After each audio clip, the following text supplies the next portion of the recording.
beauty of having a temple that we can share like this through the heart waves is that we're not limited by time and space. So right now I'm in Chicago, but you can be anywhere in the world. And when I move, I'll be somewhere else, but we can still connect. And also, if you happen to be watching the replay, you're still part of this. It's like we are entering this beautiful space, this Kairos space, not Chronos. Kairos is, if you remember that your soul, right, your higher self, isn't limited by time and space. So when we connect with our soul, when we connect with the priestess within us, right? The priestess within us is that part of us that is devoted to following our soul's guidance, that is devoted to being a way shower, to being a beacon of light, to being a midwife of awakening. So when we have that commitment, we start to understand in a very real level that we really are not bound by time and space, that you can go into a meditation or into a ceremony for 5 minutes or less and experience great transformation because we're not bound by the 24 hours in a day, all of that stuff, right? So that's what we're doing. In case you didn't know, we're co-creating a beautiful temple space, not just for our own healing, but for the healing of the world, because that's why this is called Priestess Rise Up, right? That's based on my book that I'm writing, that I'm completing. And Priestess Rise Up, it's not Priestess Meditate or Priestess Hide, or, initially my title was Birthing the Priestess Within, which I still love that title. But that title encoded an ongoing process of birthing. And even though that's somewhat true in the priestess path, what was more true, what was more real for what I am birthing, for what I am writing, for my mission is the title of Priestess Rise Up. That we're rising up, we're waking up, and we're helping others wake up. But the only way to do that with integrity is through unconditional love. So if you're new to my work, thank you so much for being here. This is what I do. I teach classes and I am a coach. I'm a spiritual career coach. I offer long-term coaching because I love, love, love mentoring people through their journeys. So what are we going to do today? So I see Roxana that you're here. Yes. I would love to see who's here. I think there will be time to pull a card for everyone here today live. So I'm excited to do that. Of course, if I am to do that, I need to know who's here. So, and you can tell me in the chat that yes, you would like me to do that. And if you're watching the replay, I will pull a card. Hopefully I'll remember that's for everyone watching. So today, earlier I had my monthly Mother Mary class. And it was so beautiful and profound. And Mother Mary was the overlighting mentor. It was all about mothering our leadership. And it was really talking about, what does that mean? What does it mean to mother our leadership? What does leadership mean? And I really went into detail in the class today. The short story is, that the path of leadership, which you are on that path, if you're here, if you're watching this or you're watching the replay, even if you're like, oh no, I'm not a leader. Yes, you are, because my prayer is to serve leaders. My prayer is that all those women and men who are in leadership, that they find me and that they start to understand the leader that they are, and your leadership will look unique to you. And so Mother Mary was talking about how do we mother our leadership and why is that important? And one of the qualities that came up was grace, the divine quality of grace. If you think about the Divine Mother, and Mother Mary is a representation, an aspect of the Divine Mother. There's others. There's Kuan Yin, there's Kali Ma. But in this monthly class, Mother Mary is the overlighting mentor. And she was teaching me, and then I was teaching others, how innate quality of the good mother, the Divine Mother, is grace, is the space of grace. And so I'm going to do a very short version of that today. I mean, right now in the priestess transmission, I went deeper in it in today's offering.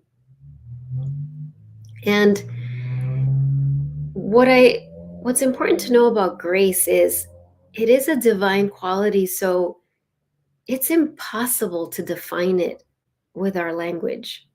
It's not meant to be defined. Our intellect can't comprehend it, can't grasp it. But when we experience grace, we know it. We just know, like, oh my gosh. And maybe you don't use the word grace, but you can feel that there was that moment of divinity. Like I've been reflecting on a lot on this because that word has kept coming to me, particularly as I'm going through a lot of transformation, transition. And my brain can, kind of spiral and like planning and action steps and to-do lists and worrying and all of the things. And Mother Mary keeps bringing me back, and I keep praying the Hail Mary. And of course, I'm praying it, removing from it the religious dogma, the religious inversions, the religious interpretations that have been placed on it. I'm really tuning into it as a mantra. And Hail Mary, full of grace. Like that has just been, it's just like I repeat that, like full of grace, full of grace, full of grace. And she keeps showing me how the Divine Mother, whether you connect with her as Mother Mary or you connect with her as the Divine Mother or whatever aspect, is full of grace, right? If you think of the good mother that loves her child unconditionally, that can be a sacred witness as her child goes through all their initiations, who understands the fears but also holds the bar up high, that is a reflection of the Divine Mother. And there is so much grace involved in that journey. And so I've really been practicing and trying to remember every day to allow myself to receive grace, to be in a space of receiving grace, and to like become familiar with grace, like get to know grace, not from an analytical mind, like, oh, what is it? How do I define it? How do I talk about it? Not that, from an experiential place. Because as we allow ourselves to be filled with grace, as Mother Mary is, as all of the ascended masters are, Mother Mary in particular, I think she really brings this like embodiment of grace, right? When she walked the earth in that lifetime, that final lifetime that many of us are aware of, many of us were part of, she walked in grace through very dark times. And that's what we're being called to do. But we can't do that from any place but authenticity, from any place but deep surrender to the grace of our own soul. And so what I shared was how grace and space, the book, the Sophia Code, which is one of the great sacred texts that I study and read. And there's others, but that's definitely one. One of the ways it explains grace is spaciousness. And that has always resonated with me, because I can feel, when I think of moments that I can think back on and feel like, oh, I experienced a moment of grace, there was always spaciousness.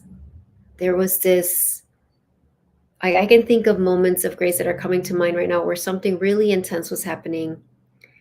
And I responded in a very non-intense way, like there was grace, not because I was trying to people please, not because I was suppressing my emotions, none of that. It just, I didn't plan it. I was gifted with grace in that moment. And when I reflect back on those moments, I can think how I felt so spacious. Like there was no thoughts of like, oh, I should do this, I should do that, I should respond this way, I should respond that way. There was none of that. It just happened. There was a spaciousness. It was like my soul took up all the space, and everything else took a back seat. And so I'm sharing this to invite you to welcome grace into your life, because then what happens when we do that? We become vessels of grace for the world. And I really don't think grace is one of those things where we can like push a button and be like, okay, ding, I'm going to be grace filled now. It doesn't work that way. It's something that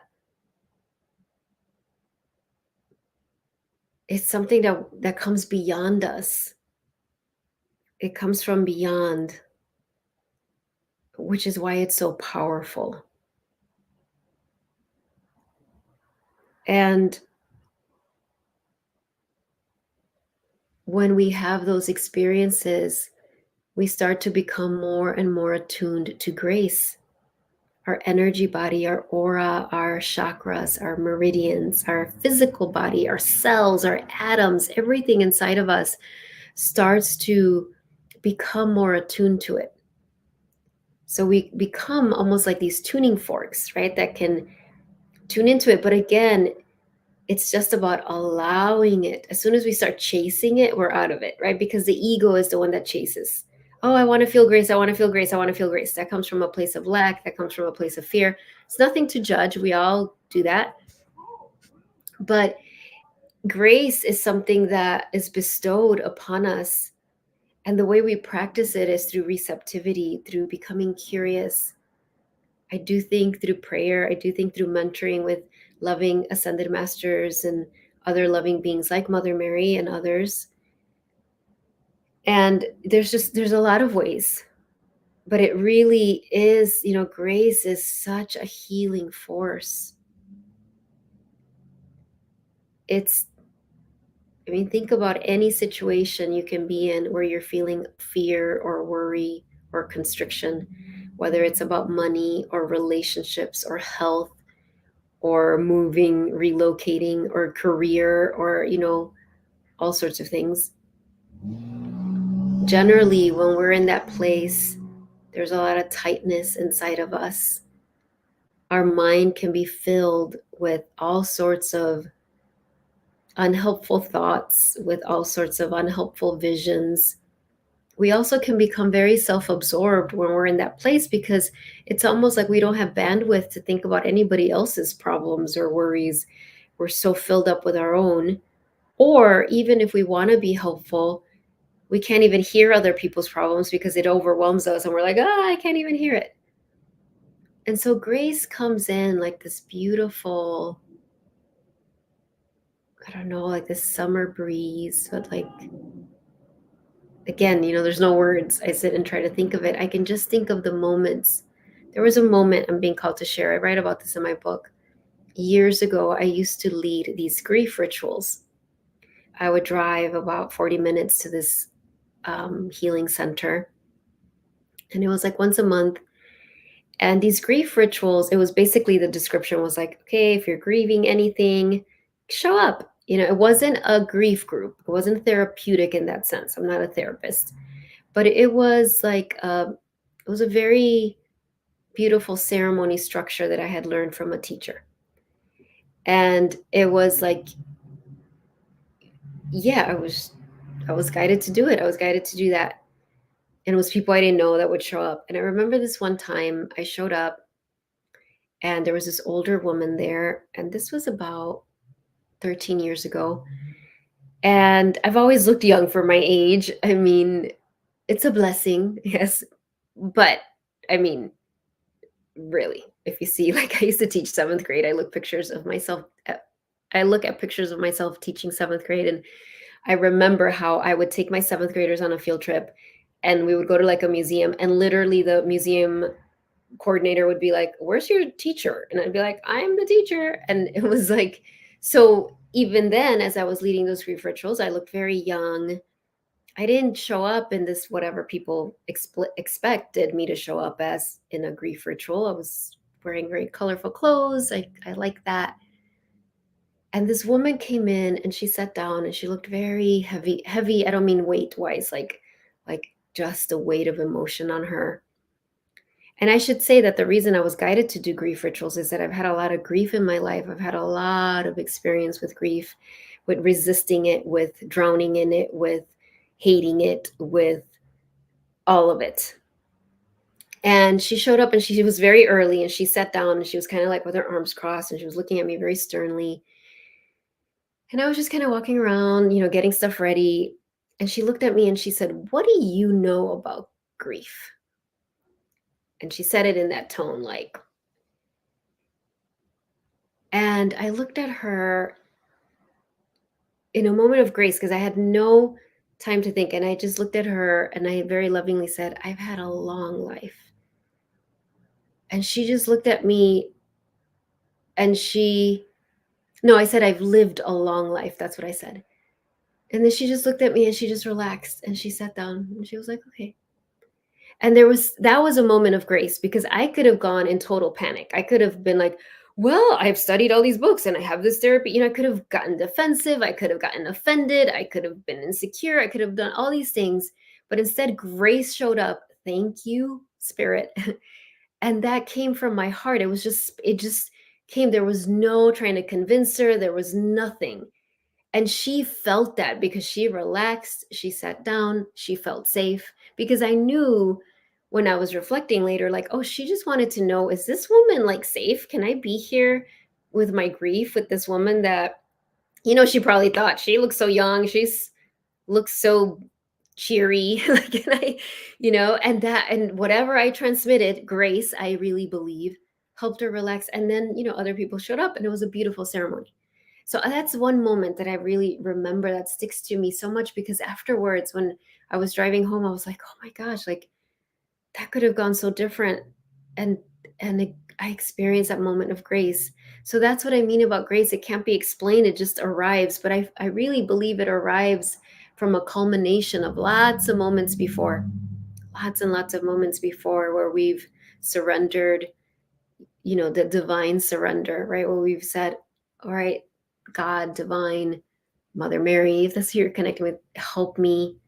I surrender to my soul's will. Now, that's a prayer I say every morning, like, may your holy agenda be fulfilled, not the ego's, not my personality, not what I think should happen, but yours. That takes a lot of courage and discipline to do.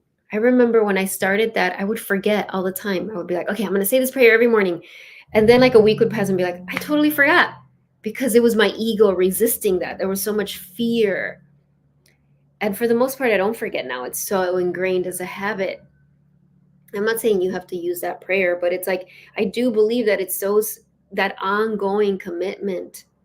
It's like we're investing, and our grace bank, our grace ability keeps increasing, and we experience more and more of those moments, and we experience more and more of those moments when we can channel grace, because I really believe that that woman's soul and my soul created that situation so that she would ask that question, I would have that experience, she would feel relief, I would be like, oh my gosh, like that activated something within me, not just grace, but this understanding of like, oh, that's why I can do a grief ritual, because I think I also had insecurities, like who's going to take me seriously, blah blah blah, all that stuff.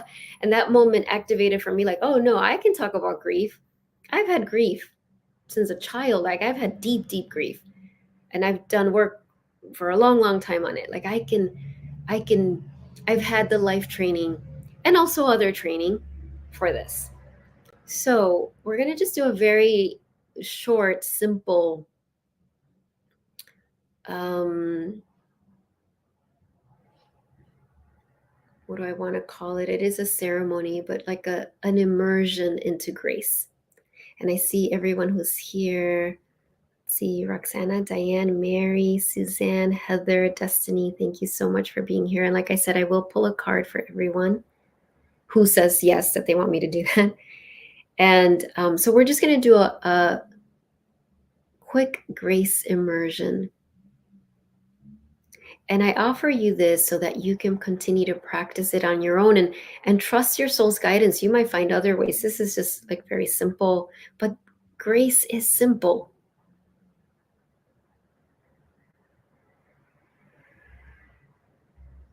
Now I want to remind you that if you are feeling like you need help, like you want help, and if you want any form of support and long term coaching, I do offer a free consult on my website. You can look up free breakthrough consult. You can read all the details there. That's what I love to do, is really mentoring women on this path. And what I mean by this path is the path of following our soul's guidance and fulfilling our divine mission in a way that blesses us as well. So I'm here as this teacher, mentor, guide for that journey. I'm still on the journey. I'm not saying I'm done with the journey, but that is my medicine, right? That is my medicine to ensure to help others really fulfill their mission. So I'm seeing Valerie. I think that's you here. I think Rose Oasis Heart Sanctuary. Jill. Yes, thank you, Diane. Yes, grace to all of us here and in our hearts to those not with us. Absolutely. So let's do our little grace immersion. So this is what I'm going to guide you to do. Very simple. Let's pull up the book cover. So if you look at this beautiful woman, like you, she's sitting on this infinity symbol.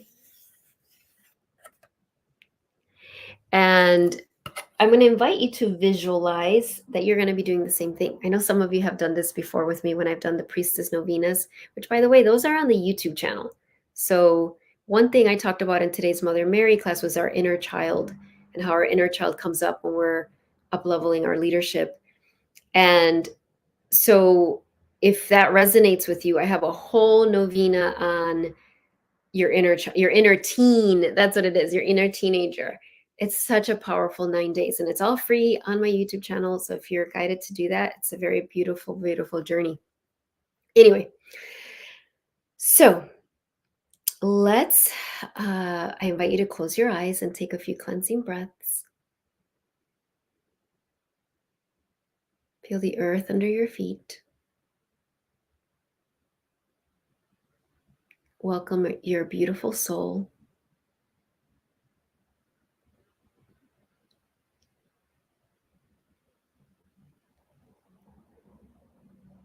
And see before you a beautiful pyramid, a crystal pyramid of light. And you are guided to step into this beautiful crystal pyramid. And as you step into this crystal pyramid, on the ground, on the sacred ground, there is an infinity symbol. And this infinity symbol is attuned to grace, infinite grace, beautiful grace. And so you are sitting now on this infinity symbol. And this infinity symbol is radiating the quality of divine grace.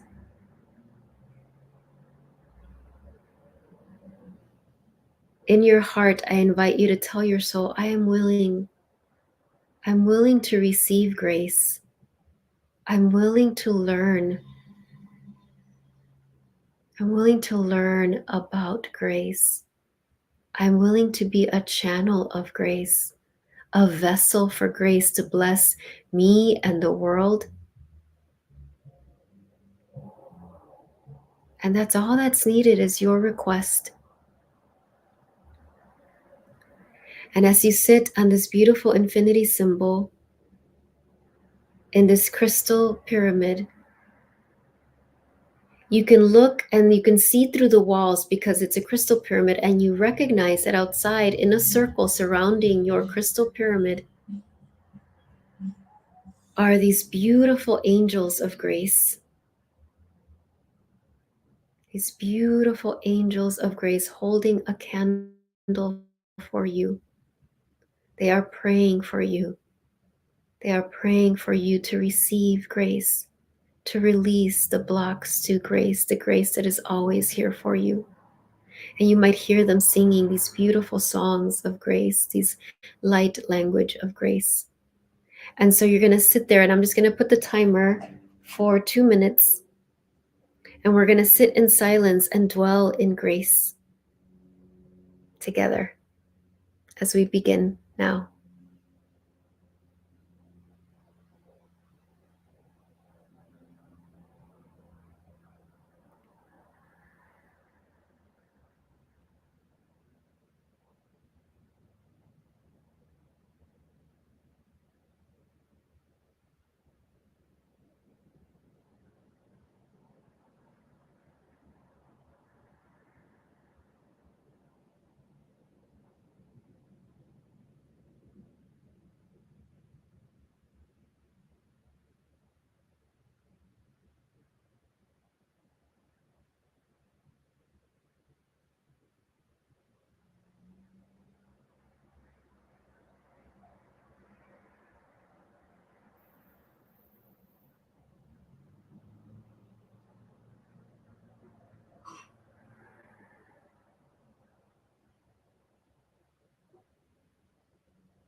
And take some nice deep breaths.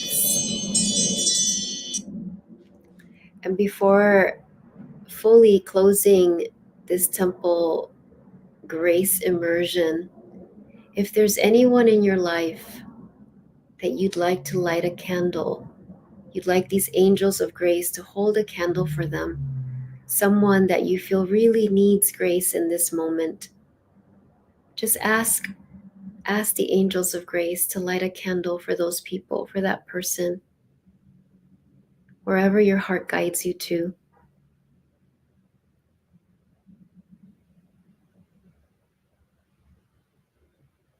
If there's a situation that you're like, oh, I need more grace for that situation, ask the angels of grace to light a candle for that situation.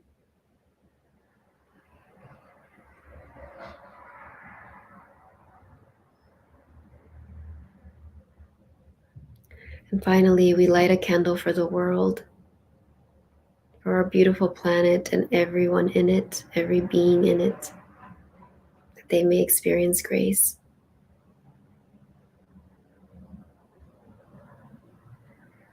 And now this beautiful temple space dissolves. The infinity symbol dissolves into the heart of the earth. You feel yourself fully in your body.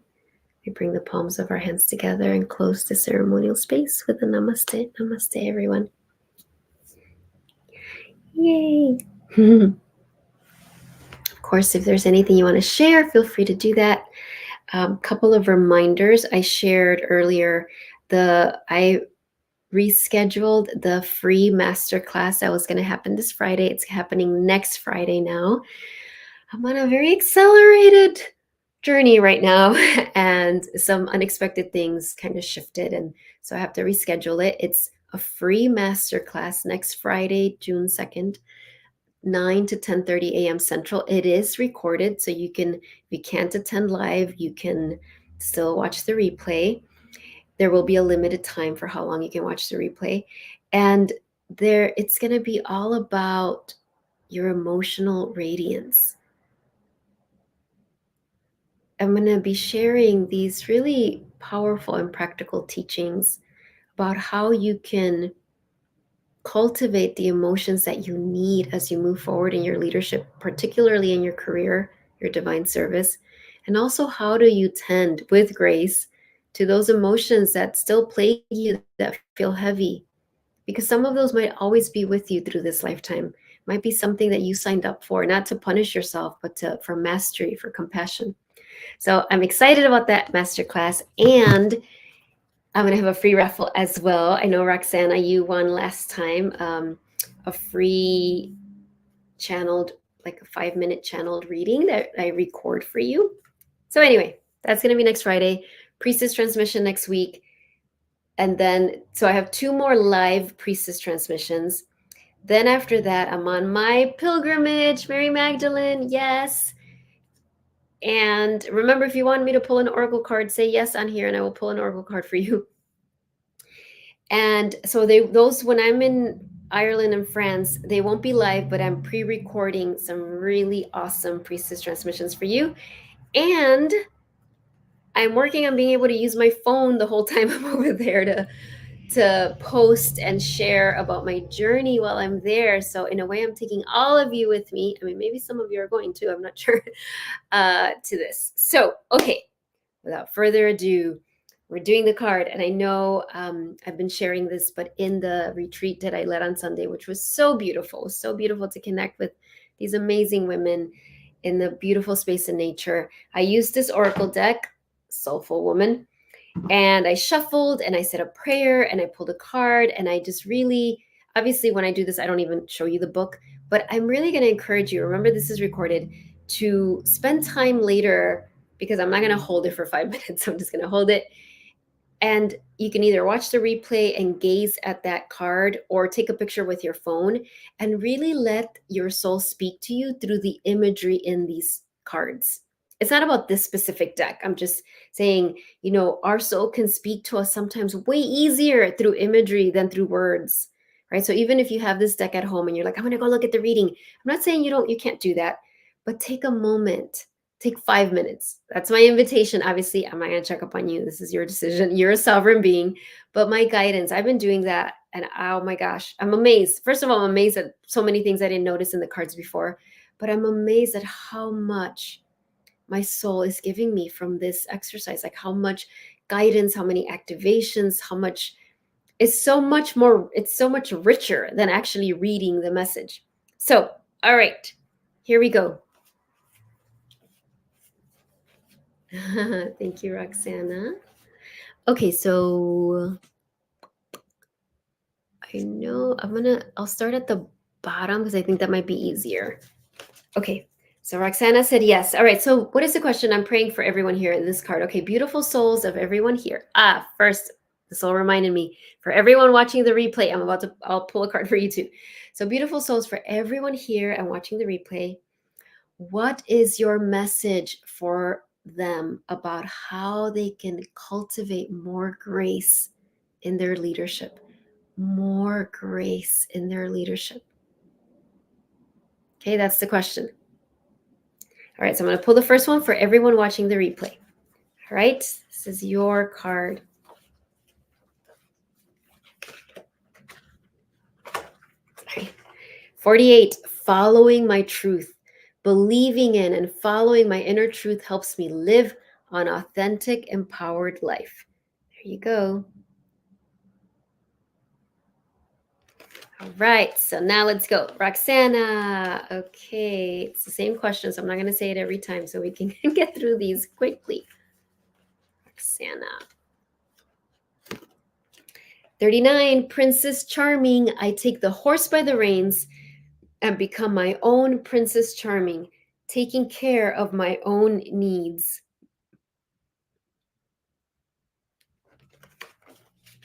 I'm really resisting giving any additional messages. It's very hard because I'm getting a lot of them. Diane, okay.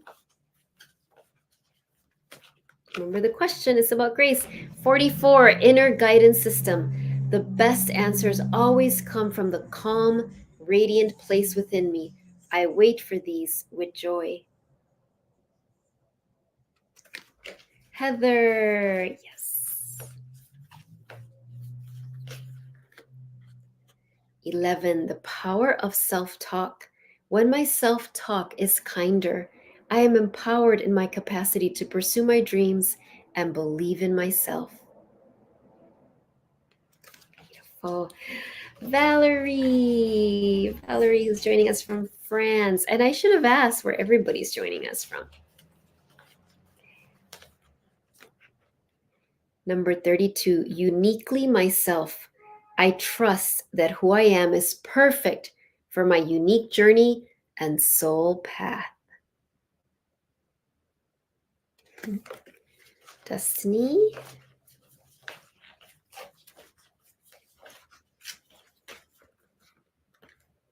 You do that again. There was a lot that wanted to come up. What is the one, the most important card for Destiny right now? Okay. Number 2, self-renewal. As I clean out old energies, I have more space for that which wants to be birthed into my life. Beautiful. Suzanne.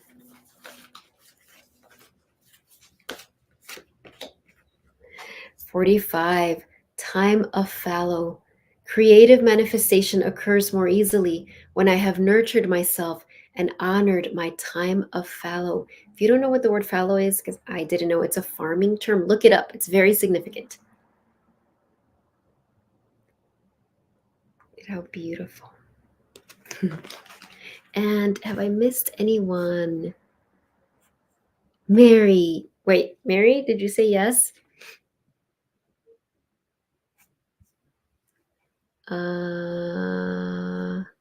Just want to make sure I did not miss anyone. That's the tricky part about this, like all the comments. Yes, Jill said yes. Mary, if you want me to pull a card for you, let me know and I will, and then I will be done. Okay, so Jill.